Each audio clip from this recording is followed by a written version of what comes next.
Hello everyone, तो welcome to my channel. तो आज का क्वेश्चन ये है कि find the magnitude of the two force such that if they act at right angle their resultant is root 10 newton, but if they act at 60 degree their resultant is root 30 Newton.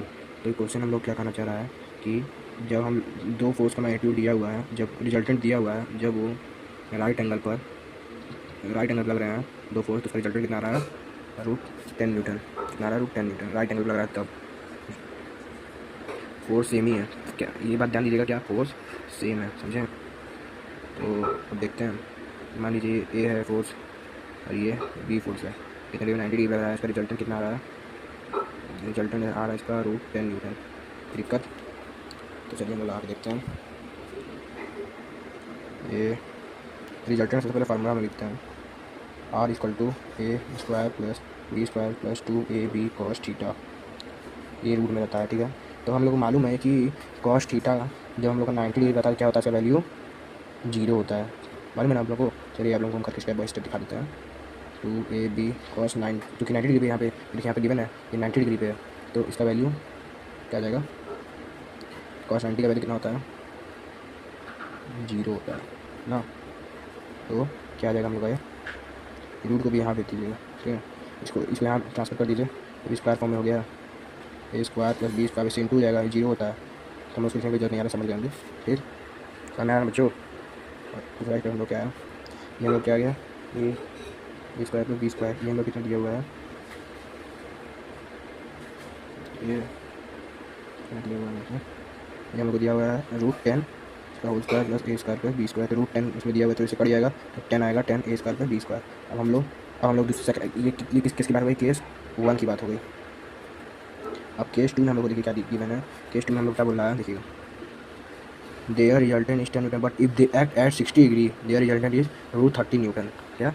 जब वो act कर रहा है 60 degree पे, तो force देखिए, ये और ये फोर्स दोनों सेम ही है, लेकिन अगर ये 60, अब बात का एंगल, इसका जो एंगल ये चेंज होता है, एंगल चेंज होता है, तो बात एंगल चेंज होता है, तो ये जो रिजल्टेंट है बदल जाता है। तो देखिए एंगल क्या आ गया? 60, क्या बोला है? 60 डिग्री पे। तो 60 डिग्री के लिए हम लोग केस 2 के लिए फिगर बनाते हैं। 60 डिग्री, 60 डिग्री यहाँ होगा 60 डिग्री। ये ए और बी सेम है, मालूम ना? ये ए और ये बी, ये ए और ये बी है, बस क्या चेंज हुआ है? एंगल चेंज हुआ है, समझे? तो निकालते हैं, बस ये ध्यान दीजिएगा, ये दोनों सेम है, ठीक है। तो वही फॉर्मूला लगा देते हैं। ए स्क्वायर पर बी स्क्वायर रिजल्टेंट पूछा है, नहीं रिजल्टेंट गिवन है, हम लोग क्या पूछा है? ये दोनों मेगा, ये ए और बी का मान पूछा है, कितना आएगा। तो निकालते हैं 2ab कॉस थीटा, ठीक है। कोई दिक्कत? तो यहाँ पे देखिए रिजल्टेंट रिजल्टेंट का दिया है, ठीक है। रिजल्टेंट का दिया है रूट 30 न्यूटन, रूट 30 न्यूटन दिया हुआ है। और अब यहाँ देखिए ए का मान नहीं मालूम, ए स्क्वायर मालूम किया है यहाँ पे, ए स्क्वायर पर बी स्क्वायर मालूम है, एक और बी का मान मालूम नहीं है, तो हम ऐसे लिख देते हैं 2ab कॉस थीटा। 2ab हमें कॉस 60 है, कॉस 60 मालूम है ना कि स्क्वायर से 0 हो गया, इसका से काट के हम 0 लिख सकते हैं, ठीक है। कोई दिक्कत? अब ये देखिए, इससे और इससे दोनों रूट है, रूट से रूट कट जाएगा, और 3 बराबर।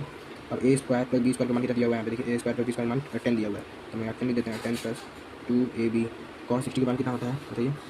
मालूम आप लोगों को? 1/2 कितना होता है? 1, बट इससे ये कट जाएगा, कितना आ गया? 30, 10 प्लस ए बी। तो ए बी का मान कितना आ गया? यहाँ से 3 आ गया, ए बी का मान मिल गया है, ए प्लस बी स्क्वायर मान मिल गया। अब हम लोग यहाँ पे अब देखिए, तो हम लोग क्या करेंगे?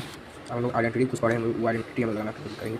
ए प्लस बी का होल स्क्वायर, हम लोग क्या हम लोग दिमाग में आता है? सब्स्टिट्यूशन लगा देते हैं। तो ए और बी का मान कैसे हम लोग क्लास 10 9 पढ़ेंगे? सब्स्टिट्यूशन लगा देते हैं, तो ए और बी का मान, तो हम लोग बस वही सिंपल फॉर्मूला करेंगे ए और बी का मान निकालने के लिए। और उसमें स्क्वायर में हम लोग इसको होल स्क्वायर ले लिया है, a square plus b square plus 2ab, ये फॉर्मूला होता है ना, a b whole square. A इसका मान लिया है 10, 2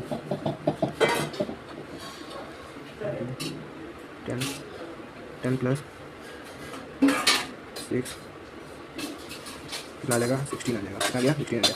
ये कोई दिक्कत नहीं, चलिए ये इक्वेशन 1 ले लीजिए। अब ए माइनस बी का होल स्क्वायर निकालिए, मान दिक्कत, तो वही लगा देंगे। A square plus b square plus, नहीं सॉरी यहाँ से मिस्टेक हो गया, -2ab। देखिए इसलिए मिस्टेक ध्यान दीजिएगा, तो बहुत हो जाता है। -2 × 3 10 - 6 कितना आ जाएगा? 4 आ जाएगा, कितना आ गया? 4 आ गया। अब हम लोग क्या करेंगे?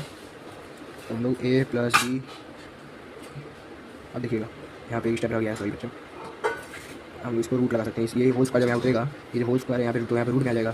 तो ए प्लस बी का मान कितना आ गया, 4 आ गया। और यहाँ पे ए माइनस बी का होल स्क्वायर था, तो यहाँ पे रूट आ जाएगा, कोई दिक्कत। तो ए माइनस बी का मान कितना आ गया, 2 आ गया। ये इक्वेशन 1, ये इक्वेशन 2, कोई दिक्कत। अब यहाँ से हम करते हैं by equation 1 and 2, a plus b बराबर 4 और ए माइनस बी बराबर 2। इसे कर गया 2a 4 5 6। बी का मान कितना आ गया, 3 आ गया। अब बी का मान निकाल लेते हैं। बी का मान निकालने के लिए इसका पुट कर देते हैं इसी में। तो ए प्लस बी बराबर 4, ए का मान कितना है, 3 है, प्लस बी 4, तो बी का मान कितना आ गया, 1 आ गया। ये बी का मान आ गया आंसर। थैंक यू बच्चों।